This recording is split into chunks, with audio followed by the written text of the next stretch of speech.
Sir आज कड़ौदा में आपका अभिनंदन सम्मान समारोह था। काफ़ी सारी योजनाएं जो आपने दी हैं, सुविधाएं वो दी हैं, क्या कहना चाहेंगे? मेरे पैतृक गांव कड़ौदा कला में गांव की तरफ से मैंने धन्यवादी दौरे की शुरुआत जो कर रखी है गाँव के अंदर, तो गांव के लोगों ने मेरा अभिनंदन भी किया, मैंने उनका आभार भी प्रकट किया और गांव की जो मुख्य मांगे थी वो सभी मांगे उन्होंने लिख के दी। मैंने कहा जो मांगे आपने लिख के दी हैं वो तो मैंने मंजूर कर ही दी हैं। 1.25 करोड़ रुपया मैंने लगभग कैश जो चौपाल हैं विभिन्न समाज की और स्कूल की डिमांड थी, हॉस्पिटल की डिमांड थी, पशु हॉस्पिटल की डिमांड थी, गलियों की थी, फिरनी की थी, उन सभी पर मैंने अपनी सहमति दे दी और उनका बजट मैंने 1.25 करोड़ रुपया लगभग सरपंच को दे दिया है।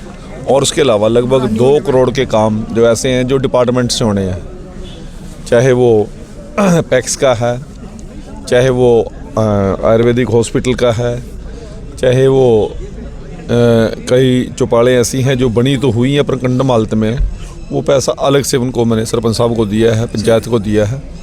और जो सर्व समाज ने मिलकर आज गाँव के 36 बिरादरी ने मिलकर जो मेरा अभिनंदन और स्वागत किया है, ये मेरे ऊपर एक बहुत बड़ा कर्जा है।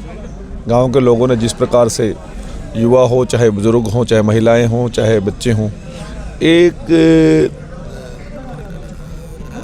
बुलंद आवाज़ के साथ अपने बेटे का अभिनंदन किया, आशीर्वाद दिया। मैं ताउम्र इनका कर्जा नहीं उतार पाऊंगा। मैं इनको नमन करता हूं, इनको प्रणाम करता हूं। सर, गांव में सबसे बड़ी समस्या पानी की थी। पानी को लेकर डीएलसी माइनर को लेकर क्या? डीएलसी की एक बात आई है मेरे ध्यान में पहले भी यह विषय 9800 एकड़ ज़मीन चौटाला साहब के टाइम में नहरी हो गई थी और जब मैं राज्य मंत्री था 5000 एकड़ ज़मीन उस समय मैंने नहरी की थी। परंतु अभी बहुत बड़ा गांव का हिस्सा ऐसा है और जो रजबाया आ रहा है, माइनर आ रही है, उसकी रीमॉडलिंग की बात है और 8 क्यूसेक पानी अभी नहीं आ रहा गांव के अंदर, वो उसकी और ज़रूरत है। वो मैंने अधिकारियों से बात कर लिया, एक पॉलिसी मैटर है ये। मैं उच्च अधिकारियों से मिलकर इसको शीघ्र अतिशीघ्र, ये केवल एक गांव की नहीं 13 गांव की मांग है।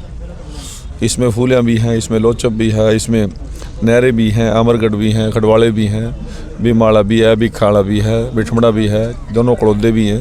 तो ये 12-13 गाँव की मांग है। इसको मैं आगे तक लेकर जाऊँगा और इस पर शीघ्र ही इस पे काम शुरू कर देंगे। मैंने अधिकारियों से बातचीत कर लिया। सर नरवाना शहर की लिमिट बढ़ाने की बात थी, उसको लेकर सर्वे शुरू हो गया, क्या कहना चाहेंगे? उससे क्या हाँ, बहुत लंबे समय से नरवाना की म्यूनसिपल लिमिट नहीं बढ़ी थी, उसके ऊपर हमने शुरुआत की है। सर्वे की रिपोर्ट में क्या आता है क्या नहीं आता, अभी उच्च अधिकारियों से बैठ के बात करूँगा। मुख्यमंत्री जी के संज्ञान में अभी 29 तारीख की रैली ना कैंसिल होती है तो सारी चीज़ों पर मोहर लग भी जाती। मुख्यमंत्री जी का अकस्मात हमारे देश के पूर्व प्रधानमंत्री मनमोहन सिंह जी का हमारे बीच से चले जाने के कारण रैली की तैयारियाँ बड़ी ज़ोरों शोरों से थी हमारी और करोड़ों करोड़ रुपया नरवाना को मिलना था। वो हमारा दुर्भाग्य है कि वो बाई चांस रैली कैंसिल होगी।